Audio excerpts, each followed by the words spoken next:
Hello. To read all the stories in full, please go to www.steveuk.blog. Short story 167, Luna Lost and Found. Astra stared out of the viewport of her tiny spaceship. Below, the swirling blue and white marble of Earth shrunk with every passing second. Her heart hammered a nervous rhythm against her ribs.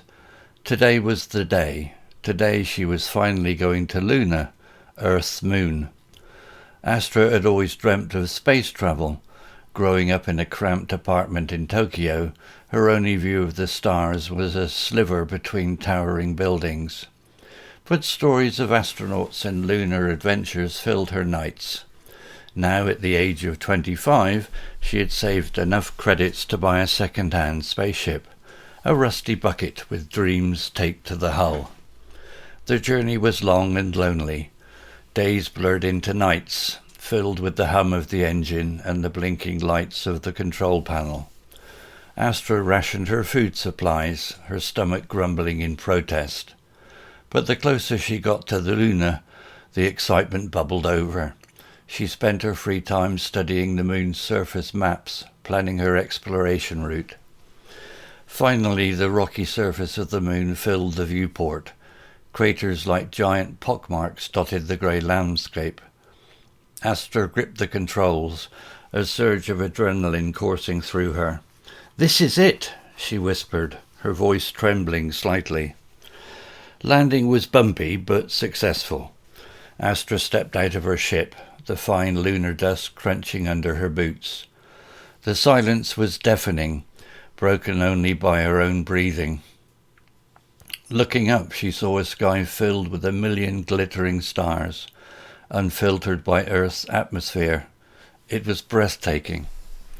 For the next few hours, the moon became her playground. With each bounce in the low gravity, she felt lighter than a feather. Each moon rock she collected was a treasure from another world. She explored a vast crater, its walls towering over her like ancient giants. Inside, the temperature dropped significantly, and she huddled in her spacesuit, amazed by the stark contrast of lunar landscapes. As the sun began to set, casting long shadows across the lunar surface, a wave of panic washed over her. She returned to her landing site, eager to return to the warmth of her tiny ship. "But where's my ship?" she cried, her voice echoing in the emptiness. Her tiny vessel, her only way home, was nowhere to be seen. Tears welled up in her eyes. Stranded on the moon. All those dreams, all that effort, for nothing. Despair threatened to engulf her. But then a glint in the distance caught her eye. There, half buried in a crater, was something reflecting the last rays of the setting sun. Could it be? Scrambling towards it, her heart pounded with a mix of fear and hope. It was her ship. Relief flooded through her. But how did it get there? As she got closer, she noticed faint tracks leading away from the crater, leading towards a cluster of low, dome-shaped buildings. Could there be others here? A flicker of hope ignited within her. Hesitantly, she approached the buildings. A gentle chime announced her arrival as the airlock hissed open. Inside, friendly faces greeted her. They were humans, clad in light blue jumpsuits with the emblem of a crescent moon. They were lunar colonists, the first humans living permanently on the moon. Astra learned that a micro-meteoroid shower, a barrage of tiny space rocks, had knocked her ship off course while she was exploring. The colonists had spotted it with their scanners and rescued it using their lunar rover, a sturdy vehicle designed for the harsh lunar environment. Relief and gratitude washed over her. These kind strangers had saved her. The colonists welcomed her with open arms. They showed her their research labs, where they were studying the moon's composition and searching for resources like water ice. They took her to their hydroponic gardens, where they were growing fresh food under artificial light. They even showed her their living quarters, specially designed for lunar gravity, with exercise areas to combat muscle loss. The next few days were a whirlwind of learning and exploration. Astra spent time with Dr. Sharma, the head geologist, learning how to identify different types of lunar rock. She helped Maya, the botanist, tend to the delicate plants in the hydroponic gardens, and she even went on an evening rover ride with Ben, the engineer, exploring a nearby lunar lava tube, a long tunnel-like cave formed by ancient volcanic activity. As the days turned into weeks, Astra felt increasingly at home.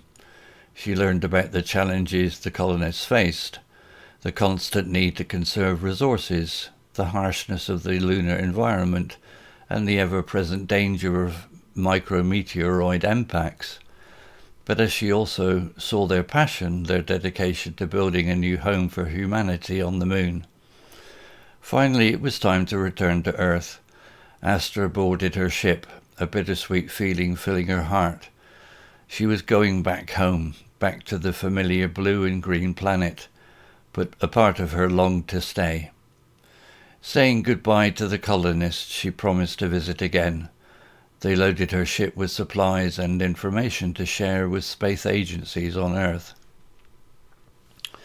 The journey back was different. Now the view of Earth wasn't just as beautiful blue marble, it was a place where she had friends, a place she belonged, and a place she'd return to, with stories to tell of her incredible adventure on Luna. But it was also a place that felt a little small, a little confining. Back on Earth, Astra was a celebrity. News outlets clamours for interviews. She shared her experiences, the beauty of the moon, and the dedication of the lunar colonists.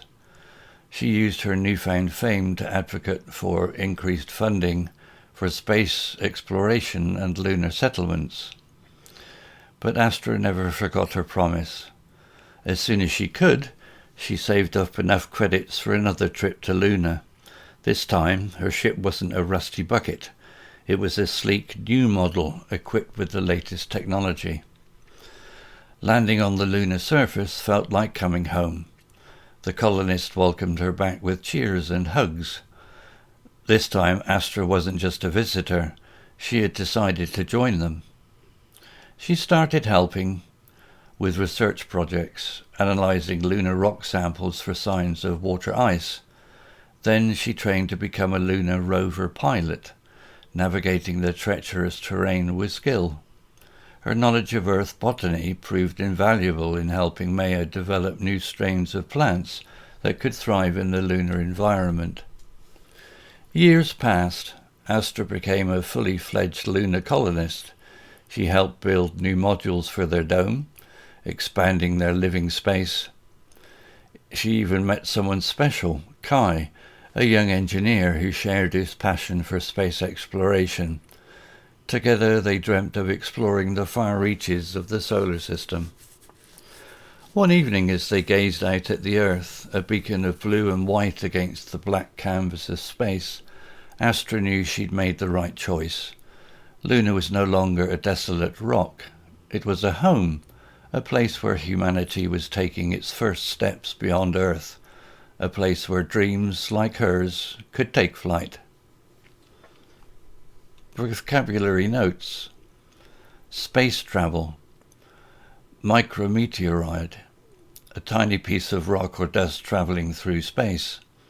Sentence: a micrometeoroid shower knocked her ship off course. Spacesuit, a special suit worn by astronauts that protects them from the harsh environment of space. Sentence: she huddled in her spacesuit. Lunar rover, a special vehicle designed to travel on the moon's surface. Sentence: the colonists rescued it using their lunar rover. Hydroponics, a method of growing plants without soil, using water and nutrients. Sentence: they were growing fresh food under artificial light in their hydroponic gardens. Lava tube, a long tunnel-like cave formed by ancient volcanic activity on the moon. Sentence: she even went on an evening rover ride with Ben, the engineer, exploring a nearby lunar lava tube. The moon. Crater, a large bowl-shaped hole on the moon's surface formed by the impact of a meteorite. Sentence: craters like giant pockmarks dotted the grey landscape. Lunar gravity, the gravitational pull of the moon, which is much weaker than Earth's gravity.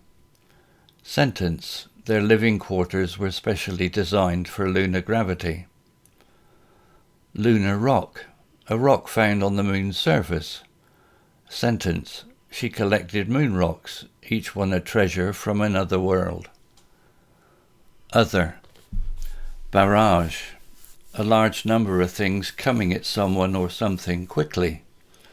Sentence: a barrage of tiny space rocks. Whirlwind, a period of time with a lot of activity. Sentence: the next few days were a whirlwind of learning and exploration. Advocate, to speak or argue in favour of something. Sentence: she used her newfound fame to advocate for increased funding for space exploration. Desolate, empty and abandoned. Sentence: Luna was no longer a desolate rock. Bonus. Credits, the currency used in the story, can be replaced with fictional currency. Second hand, not new, previously owned by someone else. Sentence: she had saved enough credits to buy a second-hand spaceship.